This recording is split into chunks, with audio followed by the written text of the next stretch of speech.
Smart Tubers, aqui é Michele Denardi Tamburus, direto de Orlando, Flórida, para trazer para vocês as principais decisões da semana que se passou. Nós tivemos um feriado prolongado na semana passada, porém os tribunais trouxeram várias decisões de interesse público. Temos aí questões referentes à responsabilidade objetiva ou subjetiva de uma empresa quando tem um dos seus funcionários atacados durante o horário de expediente, uma questão envolvendo a valorização do trabalho doméstico como uma atividade de importância econômica. Temos ainda a questão da Copa América, como que vai ficar isso em relação à situação atual envolvendo a saúde pública no mundo. Vamos checar no vídeo.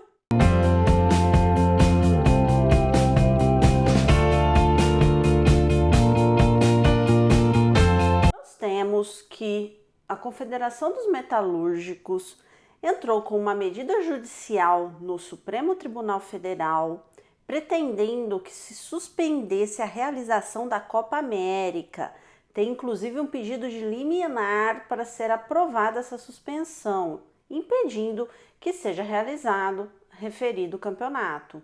Agora, ocorre também que existem outras duas medidas judiciais da mesma natureza, que é para se suspender a realização desse campeonato, que foram propostas pelo Partido dos Trabalhadores, o PT, e o PSB, para que justamente os atos administrativos necessários, tratativas entre a Conmebol e a CBF sejam suspensas.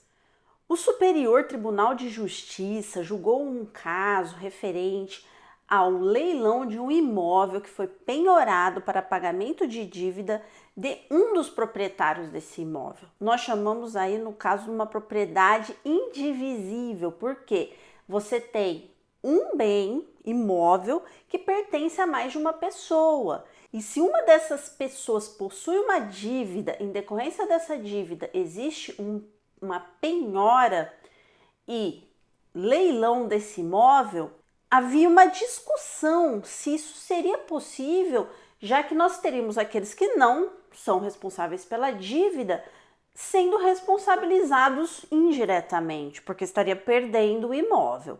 Ocorre que, para ter uma decisão justa, no caso equilibrada, e não prejudicar o credor e também não prejudicar esse coproprietário, o Superior Tribunal entendeu que é possível sim o leilão de um imóvel que seja considerado um patrimônio indivisível, porque é de propriedade de mais de uma pessoa, desde que no momento de se efetuar o leilão, essa pessoa que não tem nada a ver com a dívida vai ter preservado o seu direito de preferência, ou seja, ela pode ir lá arrematar o valor da parte do devedor do imóvel, ou caso ela não faça isso, ela vai receber a cota parte dela no imóvel no valor da avaliação e não no valor em que houve a venda no leilão. O que quer dizer isso? O imóvel vale R$500 mil. Existe a possibilidade desse imóvel ir a leilão por um valor que seja a metade desse valor, ou seja, 250 mil. Aí você pode pensar, poxa vida, mas e o outro proprietário? Imagina que esse imóvel pertence a duas pessoas. Então, quer dizer, 250 mil de um, 250 mil de outro. Existe uma situação que é a seguinte: se esse imóvel for para leilão e for ser vendido pela metade do valor desse imóvel, como que vai ficar o credor, na verdade, se essa outra metade, que é o outro valor, que é do dono do imóvel, for integralmente para esse proprietário? É necessário, então, que se estude a situação caso a caso, porque se for o caso desse imóvel, que é um bem indivisível, ao ser vendido em leilão, o valor que deve ir ao dono do imóvel que não é devedor acabar sendo o mesmo valor que vai ser arrecadado em leilão, a penhora foi inócua, né? Foi algo que não gerou benefício para ninguém, e ainda o bem imóvel acabou que saiu, inclusive, da esfera de propriedade do próprio coproprietário que nada devia. Então, agora nós temos duas decisões do Tribunal Superior do Trabalho, uma referente a uma indenização envolvendo o trabalho doméstico, onde a empregada doméstica recebeu R$2.000 de indenização por danos morais, considerando que a sua patroa obrigou a funcionária, quando essa funcionária pediu a demissão, a assinar vários recibos num período de aproximadamente 6 anos que essa funcionária doméstica trabalhou para essa empregadora. E o que acabou sendo considerado para essa decisão foi o fato também dessa trabalhadora ser analfabeta. Então se verificou que houve aí uma atitude da empregadora que explorou uma situação da empregada, além de ser analfabeta, ter tido ali poucas horas para poder verificar os recibos, os valores ali discriminados e fazer a assinatura desses recibos. Então, diante disso, houve essa condenação. Que ainda a empregadora quis dizer ainda que houve uma dispensa por justa causa porque a funcionária teria pedido a demissão depois de tantos anos de trabalho, enfim, uma situação bastante equivocada por parte da empregadora. De maneira muito adequada foi estabelecida essa indenização que a empregadora vai ter que efetuar o pagamento para a empregada. E o outro caso se refere ao pagamento de adicional de periculosidade a funcionário que trabalhava na manutenção e limpeza da área em que existia alta tensão dentro da empresa. O que ocorre? O eletricista, quando ele trabalha em atividades que demandem contato com alta tensão ou com o sistema elétrico que represente uma similaridade de risco de vida ou graves lesões em caso de acidente, é obrigatório o pagamento de adicional de periculosidade. E ainda é importante verificar que mesmo o fornecimento de EPI, que é equipamento de proteção individual, não seria suficiente para afastar o pagamento de adicional de periculosidade quando comprovado que o uso da EPI não representa 100% de eliminação de risco para o trabalhador. Agora, nós temos uma decisão interessante do Tribunal Regional do Trabalho da 15ª Região, que se refere à questão de responsabilidade objetiva ou subjetiva da empresa. O caso envolveu o motorista de um ônibus escolar que sofreu graves lesões que representaram dano material, estético e moral a esse trabalhador, decorrentes de um ataque que ele sofreu de um homem que adentrou ao ônibus e desferiu golpes de facão na cabeça, no braço desse trabalhador, que gerou perda de um dedo e perda da visão. Além, é claro, do sofrimento que é consequência de você ficar submetido a cirurgias, a recuperação. Nessa perspectiva, o trabalhador entrou com uma medida judicial contra a empresa de transporte escolar para quem esse motorista trabalhava na época. Porém, apesar de nós sabermos que existe a obrigação da empresa em indenizar os seus funcionários, mesmo quando não é provado que a própria empresa contribuiu para aquele resultado que a gente chama de responsabilidade objetiva, essa responsabilidade objetiva deve ser considerada diretamente vinculada com a atividade que aquele funcionário exerce. Ou seja, um exemplo, em uma empresa responsável por limpeza de janelas em edifícios. A gente sabe que as empresas vão fornecer todos os equipamentos de proteção individual, verificar a segurança do funcionário, fazer a fiscalização. Porém, se houver algum acidente, apesar de todas as precauções tomadas pela empresa, e esse funcionário vier a se ferir gravemente ou ter alguma outra consequência pior, a empresa vai ser responsabilizada objetivamente porque existe um risco próprio da atividade dessa empresa. Agora, no caso aí em questão, foi-se apurado que essa pessoa que desferiu os golpes de facão contra o motorista pretendia cometer um ato criminoso contra a ex-namorada. E o motorista foi tentar defender a moça para que não houvesse um ataque contra a moça e acabou ele sendo a pessoa atacada e quase perdeu a vida.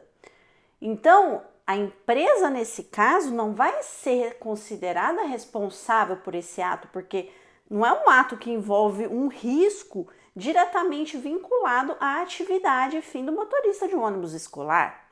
Então, apesar da gravidade da situação, dos ferimentos, das consequências bastante problemáticas e dramáticas, não é caso aí de responsabilização da empresa. É o que ficou se decidido em primeira instância e decisão mantida perante o Tribunal Regional do Trabalho. O Tribunal Regional Federal da Terceira Região manteve a condenação do INSS ao pagamento de auxílio-doença a uma produtora rural. Ocorre que essa mulher ela possui uma pequena propriedade rural e nessa propriedade ela desenvolvia as atividades de plantio, colheita, tratamento dos animais e a perícia constatou a existência de condições de saúde que geravam uma incapacidade para atividades profissionais em geral. O auxílio-doença pago pelo INSS, porque ficou comprovada a condição de segurada dela e também a incapacidade para o exercício de atividades profissionais em geral.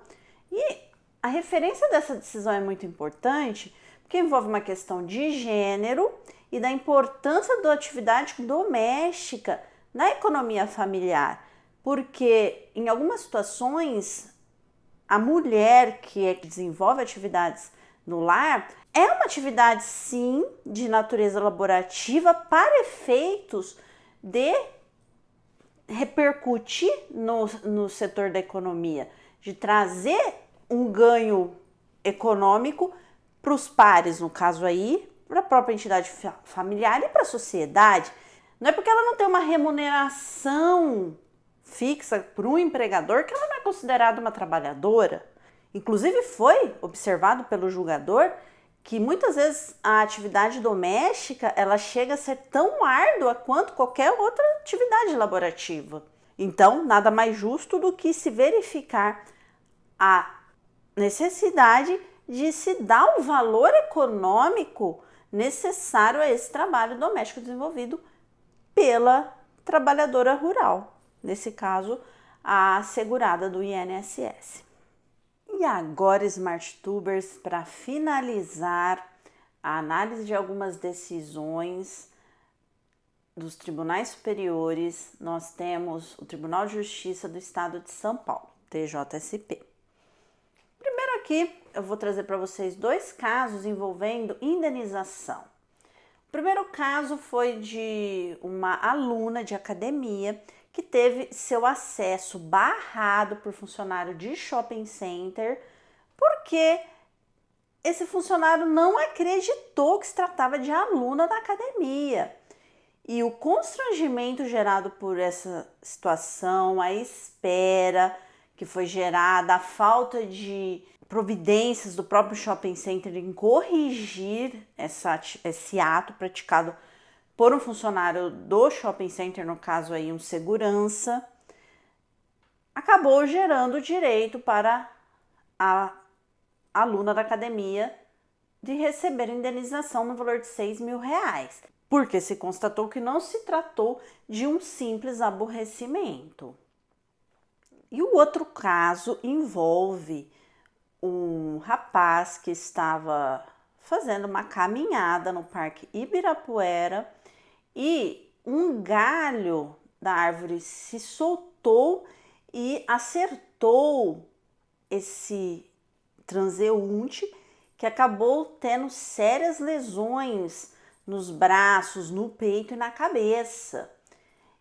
E isso gerou a ele o direito de receber indenização tanto por perdas materiais referentes ao próprio tratamento, aos dias que ele teve que se afastar do trabalho, como o dano moral, considerando a dor que ele sofreu, provocado pelos ferimentos, provocado pela necessidade dele de afastamento do trabalho.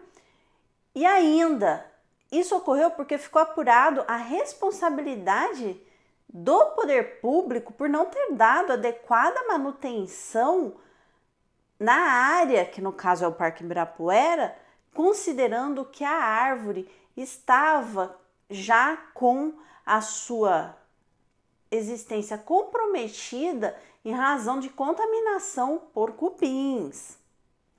Nesse caso, a responsabilidade do poder público ficou devidamente apurada, devendo o município de São Paulo efetuar o pagamento da indenização.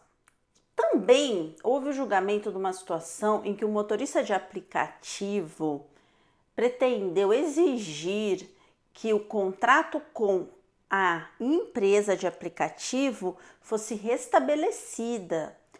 E o tribunal entendeu que não é o caso na medida em que se trata de um vínculo de natureza particular, que ninguém é obrigado a contratar com ninguém, e nesse caso apurou-se que haviam várias reclamações de clientes que utilizavam esse aplicativo direcionadas a esse motorista em específico.